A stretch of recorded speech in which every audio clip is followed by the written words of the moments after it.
হে কৃষ্ণ হরি বল সুধীকর ভক্তমণ্ডলী, সকল ভক্তবৃন্দের শ্রীরাঙ্গারাতুল চরণে আমি একদমীর শতকোটি দণ্ডবত প্রণাম ভক্তি গ্রহণ করবেন। হরে কৃষ্ণ। আজকে আমরা আস্বাদন করব শ্রীমদ্ ভগবত গীতার 10ম অধ্যায় বিভূতি যুগ, অর্থাৎ ভগবান শ্রীকৃষ্ণকে জানা। তো সর্বপ্রথম আমার একটি ছোট্ট অনুরোধ, আপনারা সম্পূর্ণ ভিডিওটি শ্রবণ করবেন এবং পরবর্তী কৃষ্ণ সম্বন্ধীয় ভিডিও পেতে চ্যানেলটিকে সাবস্ক্রাইব করবেন। হরে কৃষ্ণ। তো 10ম অধ্যায় বিভূতি যুগ, এই অধ্যায় পাঠে আমাদের ব্যবহারিক জীবনে যা প্রয়োগ করতে পারি এ অধ্যায় থেকে। সৃষ্টি কখনো স্বতন্ত্রভাবে তার নিজের স্রষ্টা জানতে পারে না, তাই আমরা আমাদের প্রচেষ্টা অথবা জড়জাগতিক কোনো যোগ্যতার দ্বারা পরমেশ্বর ভগবান শ্রীকৃষ্ণকে কখনো জানতে পারি না। তাকে জানা যায় কেবল তারই কৃপার দ্বারা। ভগবান শ্রীকৃষ্ণ সবকিছুর উৎস, তাই তার আদি অন্ত উপলব্ধি করা অসম্ভব। যিনি প্রকৃত তত্ত্ব জানার মাধ্যমে তার পূর্ণরূপে জানতে পারেন, তিনি তৎক্ষণাৎ সমস্ত পাপ থেকে মুক্ত হয়ে ভক্তি ভরে তার সেবায় যুক্ত হন। শ্রীকৃষ্ণকে জানা যায় না, কেবল তিনি তাকে জানাতে পারেন। এই জন্য যত্নের সাথে তিনি শ্রবণ করতে বলছেন 10ম অধ্যায়ের প্রথম শ্লোকে, যে শ্রবণ করো। তো ভগবানকে জানার প্রথম যে যোগ্যতা, গভীর মনোযোগ ও যত্নের সাথে তার সম্বন্ধে শ্রবণ করা। আর এই শ্রবণের উপকারিতা হচ্ছে ভগবান অথবা ভক্তের কাছ থেকে ভগবান সম্পর্কে শ্রবণ করা। ভগবানের কথা যত বেশি শ্রবণ করা যায়, ভগবানের প্রতি তত ভক্তি বৃদ্ধি পায় এবং দৃঢ় হয়। শ্রবণের যোগ্যতারও প্রয়োজন রয়েছে। যারা সত্যি সত্যি শ্রীকৃষ্ণকে জানার জন্য উদগ্রীব ও সচেষ্ট, তারা সকলে ভক্ত সঙ্গে ভগবানের কথা শ্রবণ করার যোগ্য পাত্র। অর্জুন যোগ্য পাত্র ছিলেন। অর্জুনের কি কি যোগ্যতা ছিল? অর্জুন শ্রীকৃষ্ণের কাছ থেকে শ্রবণের জন্য শুধু উদগ্রীব সচেষ্ট ছিলেন না, তিনি ছিলেন শ্রীকৃষ্ণের অত্যন্ত প্রিয় ভাজন, প্রিয় ভক্ত।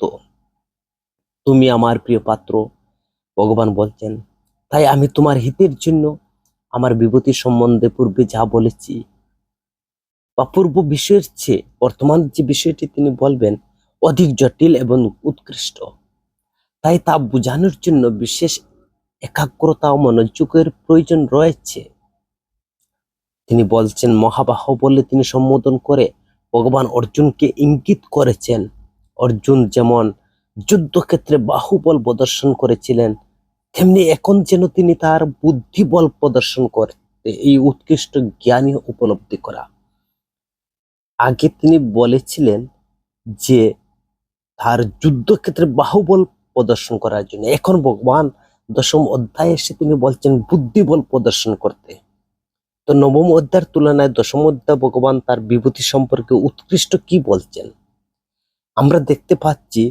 ভগবত গীতার 7ম এবং 8ম 9ম অধ্যায়ে ভক্তি লাভের যে হেতুরূপ ঐশ্বর্য জ্ঞানের কথা বলছেন, তাই পুষ্টি লাভের জন্য তিনি এই 10ম অধ্যায়ে তার বিভূতি বিস্তৃতভাবে বর্ণনা করছেন। প্রশ্ন হতে পারে, এই অধ্যায়ে ভগবান যদি বিবিধ প্রকাশ বিভূতির কার্যাবলী সম্পর্কে 9ম অধ্যায়ের তুলনায় আরো গুলো জ্ঞানের কথা বিস্তৃতভাবে আলোচনা হয়ে থাকে, তবে এই অধ্যায়ের পরবর্তী 9ম অধ্যায় যে শক্তি সম্পর্কিত জ্ঞান গুহ্যতর, আর ভগবত ভক্তির মহিমা সম্পর্কিত জ্ঞান হলো গুহ্যতম। আর 9ম অধ্যায় গুহ্যতম জ্ঞানের সার ভগবত ভক্তির মহিমা বর্ণিত হওয়ার এর নাম হয়েছে রাজগুহ্য যুগ। আর এ অধ্যায় ভগবানের বিভূতি, বিশ্বরূপ, ভক্তিযুগ সম্বন্ধে যে ভূমিকামূলক আলোচনা করা হয়েছে তা সবিস্তারে বর্ণনা করা হয়েছে পরবর্তী 10ম অধ্যায়, একাদশ, দ্বাদশ অধ্যায় এর নামকরণ অনুসারে। তো 10ম অধ্যায়ের আরেকটি বৈশিষ্ট্য, পরোক্ষবাদে বর্ণিত বিষয়ে দুর্বুদ্ধ হওয়ার তা অনুধাবন করা কঠিন, কারণ বিরল এবং মহৎ বস্তুকে পরোক্ষভাবে বর্ণনা করা হয়। তাছাড়া আত্মগোপন কার্যটি ভগবানের একটি স্বভাব হওয়ার পরোক্ষবাদ অবস্থা অবলম্বন করে বিভূতি যুগ বর্ণিত হয়েছে। এই জন্য ভক্তি সহকারে বিশেষ মনোনিবেশ পূর্বক এই বিভূতির আলোচনা করা দরকার। ভগবান কেউ জানতে পারে না, তার কারণ কি? ভগবান শ্রীকৃষ্ণকে কেউ পূর্ণরূপে জানতে পারে না, এমনকি দেবতা মহর্ষিগণও জানতে পারে না, যা দশম অধ্যায়ের 2 নং শ্লোকে বর্ণনা করছেন। কারণ তিনি দেবদেবী মহর্ষি আদির কারণ, সবকিছুর উৎস হচ্ছেন পরমেশ্বর ভগবান শ্রীকৃষ্ণ। এই সম্বন্ধে গীতায় ব্রহ্ম সংহিতায় শ্রীকৃষ্ণ সর্বকারণের পরম কারণ বলে বর্ণনা করা হয়েছে। উদাহরণস্বরূপ, ঠিক যেমন পুত্র কখনো পিতার জন্ম বৃত্তান্ত জানতে পারে না, সৃষ্টি কখনো স্রষ্টা জানতে পারে না, তেমনি দেবতা ও মহর্ষি ভগবানের সৃষ্টি হওয়া বা সৃষ্ট হওয়া তারা ভগবানকে জানতে পারে না। সাধারণ মানুষের কথা তো বলা বাহুল্য, তবে বিভিন্ন স্তরে শ্রীকৃষ্ণ সম্বন্ধে বিভিন্ন ধারণা হয়। যে ব্যক্তি ভগবানের নিকৃষ্ট শক্তির অধীনে থাকে, সে ভগবানকে একজন শাসক, প্রধান বা নির্বিশেষ ব্রহ্মরূপে অনুধাবন করতে পারে। যার মায়ার দ্বারা কলুষিত, তারা পরমেশ্বর ভগবানের অসাধারণ অলৌকিক কার্যাবলী লক্ষ্য করে নির্বিশেষ ব্রহ্মকে পরম তত্ত্ব বলে মনে করে। কিন্তু কেউ চিন্ময় স্তরে অধিষ্ঠিত হন, তখন তিনি শ্রীকৃষ্ণকে পরমেশ্বর ভগবান বলে তিনি উপলব্ধি করেন। তারা নির্বিশেষ ভাদ ব্রহ্ম নিয়ে কখনো মাথা কামায় না। ভগবানের প্রতি গভীর শ্রদ্ধা ভক্তি থাকার তার তাৎক্ষণিকভাবে ভগবান শ্রীকৃষ্ণের শরণাগত হয়, তার অহৈতুকী কৃপা লাভ করে তাকে উপলব্ধি করতে পারেন। সুতরাং ভক্তি ব্যতীত ভগবত তত্ত্ব সম্বন্ধে জানা যায় না, আর ভক্তের কৃপা ব্যতীত ভক্তি লাভ হয় না। দেবতা মহর্ষিগণ যদি ভগবানকে সবকিছুর আদি মূল বলে জানতে না পারলেও, তাহলে মানুষ কিভাবে জানবে এবং তাদের কল্যাণ বা কিভাবে হতে পারে? যা দশম অধ্যায়ের 3 নং শ্লোকে ভগবান বলছেন যে ভগবান শ্রীকৃষ্ণকে জানার ফলে তাকে জানার যে যোগ্যতা হচ্ছে ভক্তি লাভ। ভগবান শ্রীকৃষ্ণ স্বয়ং তিনি বলছেন, যে ব্যক্তি আমাকে অনাদি অজ অবিনাশী সর্বলোকের মহেশ্বর বলে জানেন, অর্থাৎ দৃঢ় শ্রদ্ধার সাথে মেনে নেন, তিনি মানুষ নন, বা তিনি মোহশূন্য জ্ঞানী, এবং সেই ব্যক্তি সর্বপাপ থেকে মুক্ত হন। তবে হাজার হাজার যত্নশীল মানুষের মধ্যে ভাগ্যক্রমে যদি শ্রীকৃষ্ণ তত্ত্ববিদ সাধুর প্রকৃষ্ট সঙ্গ লাভ করেন, তিনি শ্রীকৃষ্ণকে অনাদি অজ সর্বলোক মহেশ্বর বলে জানতে পারেন এবং তিনি সর্বপাপ থেকে মুক্ত হন। তো ভগবানকে কি রূপে জানার কথা বলা হয়েছে সেখানে দশম অধ্যায়ের 3 নং শ্লোকে? অজ, অজ বলতে কি? জন্মরহিত, যা 2 অধ্যায় ভগবত গীতার 20 নং শ্লোকে বর্ণনা করছেন। জীবকে অজ বলে বর্ণনা করা হয়েছে, কিন্তু মনে রাখতে হবে যে ভগবানের জন্ম জীবের জন্মের মতো নয়। ব্যক্তি লোক মহেশ্বর, এর মানে হচ্ছে ভগবান হলেন সমস্ত গ্রহলোকের অধীশ্বর মহেশ্বর, কারণ তিনি সৃষ্টির আদি এবং সমস্ত সৃষ্টি থেকে সম্পূর্ণ স্বতন্ত্র। দেবদেবীগণ সকলেই এই জগতে সৃষ্ট, আর তিনি সৃষ্ট হননি। তিনি শিব আদি মহান দেবতা থেকেও ভিন্ন এবং তিনি হচ্ছেন সৃষ্টিকর্তা। তো এ থেকে বলা যায় যে তাকে কিভাবে জানা যায়? একমাত্র ভক্তির দ্বারা ভগবানকে জানা যায়। যিনি সমস্ত পাপ বাসনা পাপ কর্ম থেকে সম্পূর্ণরূপে মুক্ত, তিনি তাকে জানতে পারেন এবং তাকে জানার ফলে তৎক্ষণাৎ সমস্ত পাপ থেকে মুক্ত হওয়া যায়। ভক্তি লাভ হলে তাই ভগবানকে জানা যায়, পাপ মুক্ত হওয়া যায়। ভগবান শ্রীকৃষ্ণ যে আমাদের জানার ক্ষমতা প্রদান করেন, তা পরের 2টি শ্লোকে তিনি বর্ণনা করছেন, যা দশম অধ্যায়ের 4 থেকে 5 নং শ্লোকে ভগবান বলছেন যে ভগবান শ্রীকৃষ্ণ হচ্ছেন যাবতীয় গুণের আধার এবং উৎস, যা অর্জন করে জীব ভগবত তত্ত্ব অনুসন্ধান করে। ভগবান মানব দেবকুলের জন্য ভাব গুণ সম্পূর্ণ সৃষ্টি করেছেন, যাতে তারা কৃষ্ণ ভাবনার পথে অগ্রসর হতে পারে, কৃষ্ণ ভক্তি লাভ করতে পারে, তাদের বিকাশ হতে পারে তার অন্তর থেকে। ভগবত ভক্তি অনুশীলনের ফলে গুণ আপনা থেকে আমাদের প্রকাশিত হয়। সত্য গুণসমূহ এবং গুণসমূহ ভগবানের মায়া শক্তি থেকে উৎপন্ন হলেও শক্তিমান শক্তি এক হয়, তার ফলে মূল উৎস হচ্ছেন এই ভগবান। তো কয়েকটি গুণের কথা বর্ণনা করা হয়েছে। শাস্ত্রজ্ঞ ব্যক্তিগণ নিজ বুদ্ধির দ্বারা ভগবত তত্ত্ব জানতে পারে না, কারণ সত্যগুণজাত গুণসমূহ গুণাতীত ভগবত তত্ত্বের প্রবেশ করার যোগ্যতা নেই। কেবল ভগবানের কৃপা হলে আমাদের সেই যোগ্যতা লাভ হয়। যে গুণ হচ্ছে বুদ্ধি। বুদ্ধির সংজ্ঞা হচ্ছে যথাযথ ভাবে বিষয়বস্তুর বিচার বিশ্লেষণ করতে পারাকেই বুদ্ধি বলে। সেই গুণ থাকতে হবে। জ্ঞান, জ্ঞানের সংজ্ঞা হচ্ছে জড়জগতের মধ্যে পার্থক্য নিরূপণের বোধকে জ্ঞান বলে। সংশয় মোহ থেকে মুক্তি, এর সংজ্ঞা হচ্ছে যে অপ্রাকৃত বস্তু দর্শন উপলব্ধির পর যখন সংকোচিত্তে কর্ম সম্পাদিত হয় তখন তাকে গুণ লাভ হয়, আর তা খুব ধীরে ধীরে লাভ হয়, কিন্তু মোহমুক্তি নিশ্চিত হয়। যার দশম অধ্যায় 3 নং শ্লোকে বলছে মোহমুক্ত ব্যক্তির কথা বলা হয়েছে। কোনো কিছুই অন্ধের মতো গ্রহণ করা উচিত নয়, বরং করতে হয় যত্ন এবং সাবধানতার সাথে। সহিংসু এবং ক্ষমার গুণের কথা বলছেন। অন্যের ছোটখাটো ভুল ত্রুটি অপরাধ ক্ষমা করে দেওয়া এবং অপমান অসম্মান সহ্য করা। সত্যবাদিতা, অন্যের সুবিধার জন্য প্রকৃত তথ্য যথাযথভাবে উপস্থাপন করা উচিত। ব্যক্তিগত স্বার্থে কখনো তথ্য বিকৃত করা উচিত নয়। অপ্রীতিকর সত্য কথা না বলা রীতি থাকলে তা সর্বদা মঙ্গলজনক হয়। চোরকে চোর বলতেই হয়, তাই দৃঢ়তার নিষ্কপটতার সাথে সত্য বলার অভ্যাসটু করতে হবে, যাকে বলছেন সত্যবাদিতা। ইন্দ্রিয় সংযম, এর সংজ্ঞাটা হচ্ছে অনর্থক আত্মতৃপ্তি বা উপভোগের জন্য ইন্দ্রিয়গুলোকে ব্যবহার না করা।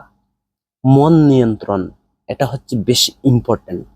অর্থহীন বিষয়ে অনর্থক চিন্তা করা থেকে মনকে বিরত রাখা উচিত। অধিক অর্থ উপার্জনের চিন্তার সময় নষ্ট করা মানে হচ্ছে চিন্তা শক্তির অপচয় করা। তাই মানব জীবনের পরম প্রয়োজন উপলব্ধির জন্য কেবল চিন্তা শক্তির সদ্ব্যবহার করা উচিত। সাধু গুরু শাস্ত্রের সঙ্গ করার মাধ্যমে চিত্ত শক্তির বিকাশ সাধন করা যায়। আমাদের সকলেরই তা করা উচিত। সুখ দুঃখ, এর সংজ্ঞা হচ্ছে কৃষ্ণ ভক্তির পক্ষে অনুকূল নাকি প্রতিকূল তা বিবেচনা করা। সর্বদাই সুখ দুঃখ নির্ণয় করা উচিত। ভব, জন্ম, আত্মা কখনো জন্ম মৃত্যু হয় না, তা কখনো দেহগত ব্যাপার মাত্র সেটা। ভয় অভয়ম, তো সে তার সংজ্ঞা হচ্ছে যে ভবিষ্যৎ সম্বন্ধে উদ্বেগ মায়াশক্তির প্রতি অভিনিবেশের ফল, যা ভাগবতে বর্ণনা করা রয়েছে। কৃষ্ণ ভাবনার পরে কেবল নির্ভীকতা লাভ করা সম্ভব। যেখানে ভক্ত নিজের চিন্ময় স্বরূপের প্রতি বিশ্বাস রেখে সর্বদা অপ্রাকৃত ভগবত সেবায় নিযুক্ত থাকেন, ভগবত ধামে প্রবেশের উজ্জ্বল ভবিষ্যৎ সম্বন্ধে তিনি নিশ্চিত হন, যা বলা হয়েছে। অহিংসা থেকে বিরত থাকা, সেটা গুণ হচ্ছে অহিংসা, যে অন্যের অনিষ্ট বা অন্যের বিভ্রান্ত হয় কষ্ট পায় এমন কিছু না করা, জীব হত্যা করে বা অন্যের কোনো ভাবে জীবনের প্রগতি বাধাগ্রস্ত না করা, কৃষ্ণ ভাবনার প্রতি সর্বদা সহযোগিতা করা, এইরকম অহিংসা হতে হবে। সমতা, আসক্তি বিরক্তি থেকে মুক্ত থাকা, এ থেকে মুক্ত হয়ে জড়জগতের গ্রহণ করা, কৃষ্ণ ভাবনার অনুকূল তা গ্রহণ করা, প্রতিকূলকে বর্জন করা, তুষ্টি কর্ম প্রচেষ্টার দ্বারা অধিকতর জড় সম্পত্তি সঞ্চয় না করে শ্রীকৃষ্ণের কৃপায় যে লাভ হয় তা নিয়ে সন্তুষ্ট থাকা, তপস্যা করা, ভক্তির প্রতি উন্নতির জন্য স্বেচ্ছায় কিছু কষ্ট স্বীকার করেও তপস্যা করে যেতে হবে। উপবাস রয়েছে, ভগবানের পূজা আদি নিয়মনীতি, এগুলোর মধ্যে আমাদেরকে সদা সর্বদা তপস্যা, ধান উপার্জনের অর্ধেক বা যা দান করতে হবে কৃষ্ণ ভাবনার উদ্দেশ্যে উপযুক্ত পাত্রে ব্রাহ্মণ এবং সন্ন্যাসীকে দান করা কর্তব্য। যশ, মহান কৃষ্ণ ভক্তের রূপে বা যারা মহান ভক্ত কৃষ্ণ ভক্ত প্রসিদ্ধি লাভ করার প্রকৃত যশ লাভ করতে হবে। তো এই যে 16টি গুণের কথা সেখানে বলছেন, এইসব গুণাত্মা যারা ব্যক্তি রয়েছেন তারা ভগবত তত্ত্ব অনুসন্ধান করতে পারে, যা ভগবত গীতার দশম অধ্যায়ের 4 থেকে 5 নং শ্লোকে বর্ণনা করছেন। ভগবান শ্রীকৃষ্ণ যে অনাদির আদি তা প্রমাণের জন্য তিনি সৃষ্টিক্রম তুলে ধরছেন, যা দশম অধ্যায়ের 6 নং শ্লোকে। পরমেশ্বর ভগবান শ্রীকৃষ্ণের সাংস প্রকাশ বিষ্ণু থেকে ব্রহ্মাণ্ডের প্রথম জীব ব্রহ্মার সৃষ্টি হয়, আর ব্রহ্মা থেকে সৃষ্টি হয় চতুষ্কুমার, সনক, সনন্দ, সনাতন, সুন্নত কুমার, সপ্ত মহর্ষি ভিগু, মরিচি, অত্রি, পুল্লস্ত, পুলহ, ক্রতু, বশিষ্ঠ। এই সপ্ত মহর্ষি সৃষ্টি করলেন। চতুর্দশ মনু, সায়ম্ব মনু, সরুচি মনু, উত্তম, তামস, বৈবশত, চাক্ষুষ, বৈবশত, সার্বণী, দক্ষ সার্বণী, ব্রহ্ম সার্বণী, ধর্ম সার্বণী, রুদ্র সার্বণী, দেব সার্বণী, ইন্দ্র সার্বণী এবং 25 জন মহর্ষি সমগ্র ব্রহ্মাণ্ডের জীবসমূহের পিতা। তো অন্যভাবে ভগবানকে জানা অসম্ভব, সম্ভব কেবল বিভূতি যুগ ঐশ্বর্য সম্বন্ধে শ্রদ্ধার সাথে শ্রবণ করার দ্বারা, যা সপ্তম শ্লোকে বলছেন দশম অধ্যায়। ভগবানের বিভূতি ও যুগ ঐশ্বর্য সম্বন্ধে জানার ফলটা কি? যিনি এই সম্বন্ধে শ্রবণ করে পূর্ণরূপে বিশ্বাস করেন, তিনি সমস্ত প্রকার সন্দেহ, মোহ, পাপ থেকে মুক্ত হন, ভক্তিযুগ অনুশীলনে স্থির, দৃঢ়নিষ্ঠ হন, প্রেমময়ী ভগবত সেবার প্রতি আগ্রহ বৃদ্ধি পায়। তখন একমাত্র ভগবান শ্রীকৃষ্ণের প্রতি শরণাগত হওয়া ছাড়া আর যে কোনো বিকল্প থাকে না উপলব্ধি হয়। আমার এই বিভূতি পরমৈশ্বর্য যিনি শ্রদ্ধা দৃঢ়তার সাথে মেনে নেন, তার যে আমার প্রতি অবিচল ভক্তি, তাতে কোনো সন্দেহ নেই, যা ভগবান নিজে তিনি বলে দিয়েছেন। এই যথার্থ জ্ঞান কিভাবে লাভ করা যায়? ভগবত গীতা, ভাগবত, অনুগামী শাস্ত্র সমূহ উপলব্ধির মাধ্যমে। তত্ত্বজ্ঞানের চরম সীমার আমাদের স্বরূপ জ্ঞান, আর শক্তিজাত বিভূতি জ্ঞান। ক্রিয়াযুগের চরম সীমা ভক্তিযুগ সম্বন্ধে যিনি তত্ত্ব জানতে পারেন, তিনি অবিকল্প অর্থাৎ দ্বিধাদ্বন্দ্বহীন ভক্তিযুগ অনুষ্ঠান করেন। ভগবান শ্রীকৃষ্ণের পরম ঐশ্বর্য বিভূতি পূর্ণরূপে উপলব্ধি করার ক্ষেত্রে আমাদের অবহেলা করা উচিত নয়। তো যা ভগবত গীতার দশম অধ্যায়ের 7 নং শ্লোকে ভগবান শ্রীকৃষ্ণের সিদ্ধান্ত বলছেন, ভগবান শ্রীকৃষ্ণ জড় চিন্ময় জগতের সবকিছুর উৎস, কেউ তাকে জানতে পারে না, কারণ সবাই তার দ্বারা সৃষ্ট। তিনি অজ হয়ে জন্মগ্রহণ করেন, তিনি অনাদি হয়ে বাল্য, যৌবন, লীলা আদি প্রকাশ করেন। তিনি সমস্ত লোক মহেশ্বরের হওয়ার সত্ত্বেও অনেক সময় তার ভক্তের দ্বারা পরিচালিত হন। তো চতুশ্লোকী গীতা বলা হয়েছে, যাকে ভগবত গীতার দশম অধ্যায়ের 8 থেকে 11 নং শ্লোককে বলা হচ্ছে চতুশ্লোকী গীতা। তো চতুশ্লোকী গীতা থেকে আমাদের ব্যবহারিক জীবনে যা প্রয়োগ করতে পারি, যারা ভগবান শ্রীকৃষ্ণকে সবকিছুর উৎস রূপে উপলব্ধি করেন, তারা তার ভক্তে পরিণত হন। তার চিত্ত প্রাণ সর্বদা শ্রীকৃষ্ণের সমর্পণ করে তারা অপ্রাকৃত আনন্দ উপভোগ করেন। ভগবান শ্রীকৃষ্ণ তার কাছে যাওয়ার জন্য তাদেরকে জ্ঞানজনিত বুদ্ধি দান করেন। দশম অধ্যায়ের 8 নং শ্লোকে শ্রীকৃষ্ণ প্রতিষ্ঠা করেছেন যে তিনি পরমেশ্বর ভগবান, আদি জড় চেতনার সবকিছুর উৎস, অহম সর্বস্ব প্রভু। এই কথা জানার ফল হচ্ছে, এই কথা জেনে ভক্তরা আমার শরণাগতি হয়ে ভক্তি সহকারে আমার ভজনা করে। সবকিছুর উৎস রূপে কিভাবে শ্রীকৃষ্ণকে উপলব্ধি করা যায়? সদ্গুরুর কাছ থেকে কৃষ্ণ তত্ত্ব জ্ঞান শ্রবণের মাধ্যমে ভগবান সবকিছুর উৎস তা জানা যায়। যিনি হবেন যথার্থ তত্ত্ব জ্ঞানে সমস্ত বৈদিক শাস্ত্রের সুপণ্ডিত, তিনি শ্রী চৈতন্য মহাপ্রভুর মতো নির্ভরযোগ্য আচার্যের কাছ থেকে যথার্থ জ্ঞান আহরণের প্রকৃত সত্য জানতে সক্ষম হন। শিক্ষা যথার্থ প্রয়োগ কিভাবে হয় তা জানেন। শ্রীকৃষ্ণ যে ব্রহ্মা, শিব সহ সমস্ত দেবদেবীর উৎস তার শাস্ত্রীয় প্রমাণ রয়েছে। 9 নং শ্লোকে শ্রীকৃষ্ণ সম্বন্ধে শ্রীকৃষ্ণের বর্ণনা করছেন কিভাবে ভক্তরা তার সাথে সম্পর্ক যুক্ত হন। তাদের মন সর্বদা আমার চিন্তায় মগ্ন, প্রাণ সর্বদা আমারতে সমর্পিত, তাদের মন সম্পূর্ণরূপে আমাতে সমর্পিত, আমার সেবায় তাদের জীবন উৎসর্গকৃত। তারা পরস্পরে আমার কথা আলোচনা করে এবং পরম আনন্দ উপভোগ করে। কৃষ্ণ কথা শ্রবণ কীর্তন কৃষ্ণ স্মরণ ব্যতীত তাদের অবস্থা জলহীন বা জলবিহীন মাছের মতো। ঠিক যেমন গভীর প্রণয়ে আবদ্ধ দুইজন যুবক যুবতী পরস্পরের কথা শ্রবণ স্মরণের মাধ্যমে গভীর আনন্দ উপভোগ করে। তো ভগবত সেবার মাধ্যমে অপ্রাকৃত আনন্দ উপভোগ করে। ভগবত ভক্তির কিন্তু দুইটি স্তর রয়েছে। প্রথম হচ্ছে ভগবত সেবার মাধ্যমে অপ্রাকৃত আনন্দ উপভোগ করে, দ্বিতীয় হচ্ছে পরিপক্ক স্তরে ভগবত প্রেমের দ্বারা পূর্ণরূপে নিমগ্ন থাকে। এইভাবে সর্বোচ্চ স্তরে প্রেম সুখ আস্বাদন করে, যা ভগবান তার মাধ্যমে ধাম প্রদর্শন করে।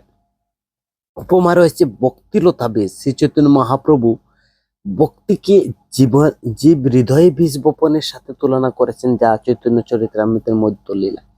ভক্তগণ পরস্পরের মধ্যে কিভাবে আলোচনা করবেন তিনি বলছেন যে আমার কথা বুদয়ন্ত পরস্পরম। শ্রীমদ ভাগবত ভক্ত ভগবানের অপবিত্র পরমানন্দ স্বরূপ মধুর সম্পর্ক, পারস্পরিক ভাব বিনিময়, ক্রিয়াকলাপ, ধর্ম অর্থ কাম মুখ্য নির্মল আখ্যান করতে হবে। শুদ্ধ ভক্তের সাথে ভগবানের প্রীতি বিনিময়, যা দশম অধ্যায়ের 10 থেকে 11 নং শ্লোকে শ্রীকৃষ্ণ বর্ণনা করছেন যে কিভাবে তিনি তার ভক্তের সাথে তিনি সম্পর্কিত হন। ভক্ত আমি শুদ্ধ জ্ঞান দান করি, আমার যে ভক্ত আমি তাকে শুদ্ধ জ্ঞান দান করি যাতে তারা আমার কাছে ফিরে আসতে পারে। আর ভক্তের প্রতি বিশেষ অনুগ্রহ পূর্বক আমি তাদের হৃদয়ে অবস্থান করি। উজ্জ্বল জ্ঞান প্রদীপের দ্বারা তাদের অজ্ঞানজনিত সকল মোহ নাশ করে দিই। সব ধরনের প্রতিবন্ধকতাকে আমি দূর করে দিই, যা ভগবান 10 এবং 11 নং শ্লোকে তিনি বর্ণনা করছেন। বুদ্ধি যুগ প্রদান করেন। 11 নং কৃষ্ণ ভাবনায় যুক্ত হয়ে কর্ম সম্পাদন সর্বশ্রেষ্ঠ বুদ্ধি। বুদ্ধি অর্থ হচ্ছে বুধ শক্তি, আর যুগ অর্থ হচ্ছে অতীন্দ্রিয় কার্যকলাপ বা যুগাড়ু অবস্থা।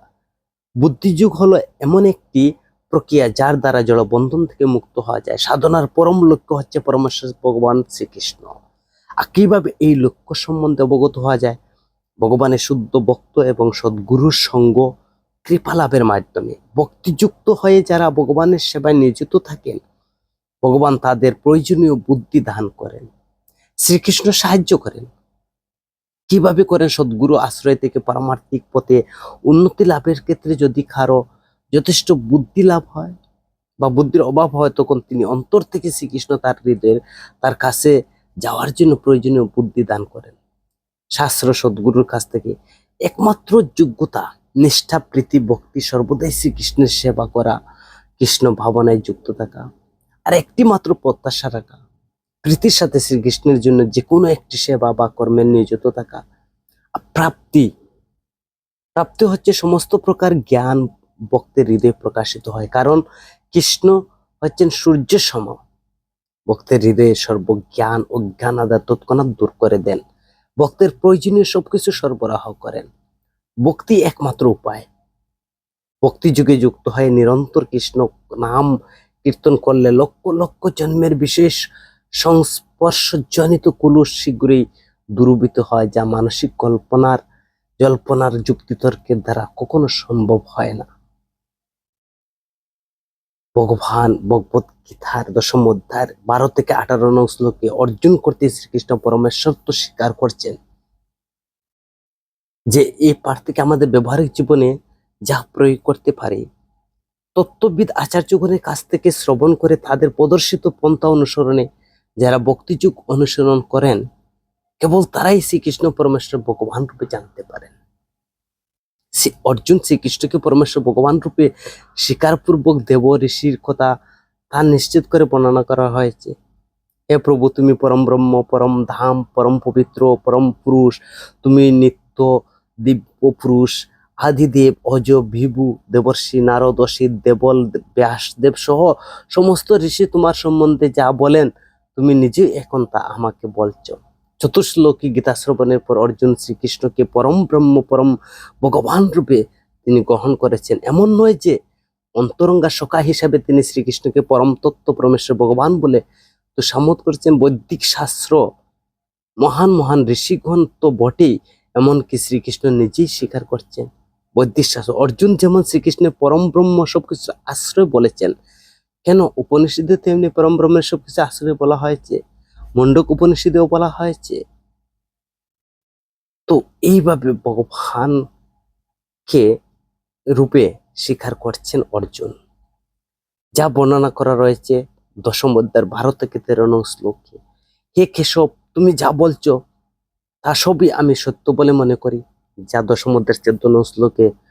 কারণ তুমি একমাত্র সর্বজ্ঞ, দিব্য শক্তি সম্পন্ন দেবতা, মায়া শক্তির দানবের কখনো তোমার তত্ত্ব জানতে পারে না।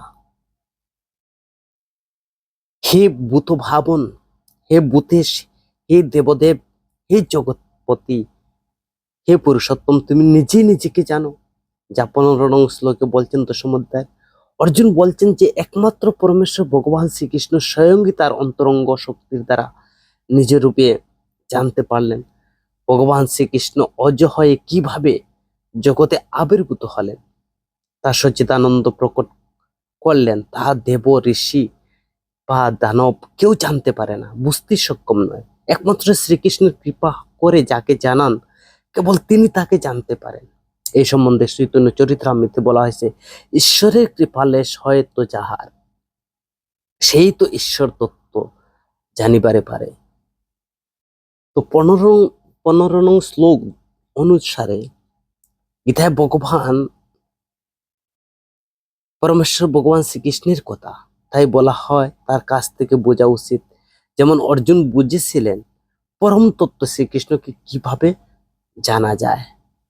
ভগবান শ্রীকৃষ্ণ অথবা তার কৃপাপ্রাপ্ত কোনো শুদ্ধ ভক্তের কাছ থেকে ভগবত গীতার জ্ঞান গ্রহণ করার মাধ্যমে ভগবানকে জানা যায়। তবে মনোধর্মী পণ্ডিত বা অসুর স্বভাব সম্পন্ন নাস্তিকের ভাষ্য থেকে জানা যায় না। কলুষিত জল্পনা কল্পনার দ্বারা মানুষকে ভগবানের কাছ থেকে দূরে সরানোর মতো গভীর অপরাধ পাপ করছে।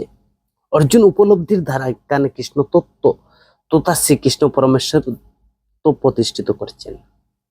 পুরুষোত্তম, এই শব্দের দ্বারা শ্রীকৃষ্ণকে পরম পুরুষোত্তম ভগবান বলে সম্বোধন করছেন, যিনি পরম তত্ত্ব উপলব্ধির চরম স্তর, যা ভাগবতে 1ম স্কন্ধের 2য় অধ্যায়ের 11 নং শ্লোকে বর্ণনা করা হয়েছে।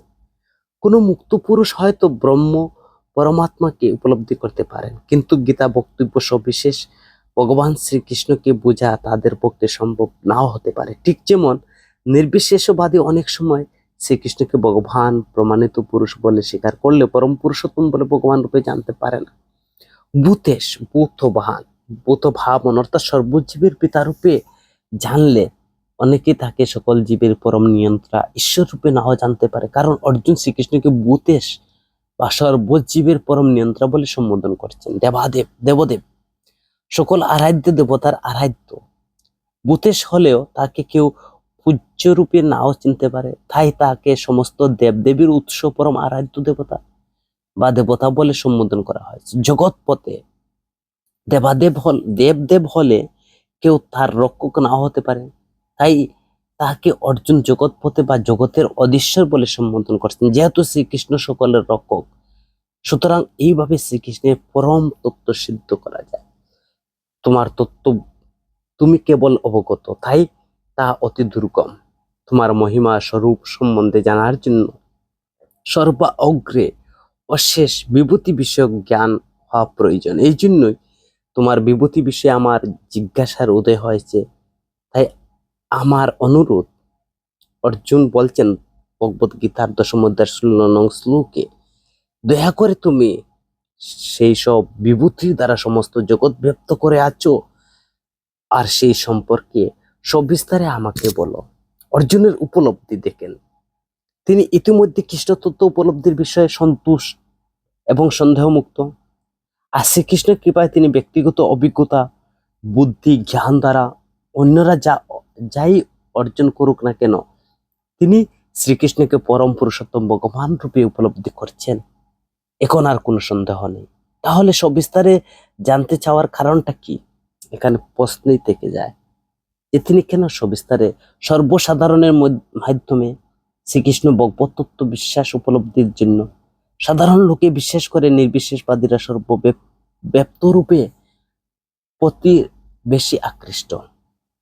অর্জুন, হে অর্জুন, আমার বিভূতি সবিস্তারে শুনে তুমি কি করবে? এখানে প্রশ্ন রয়েছে।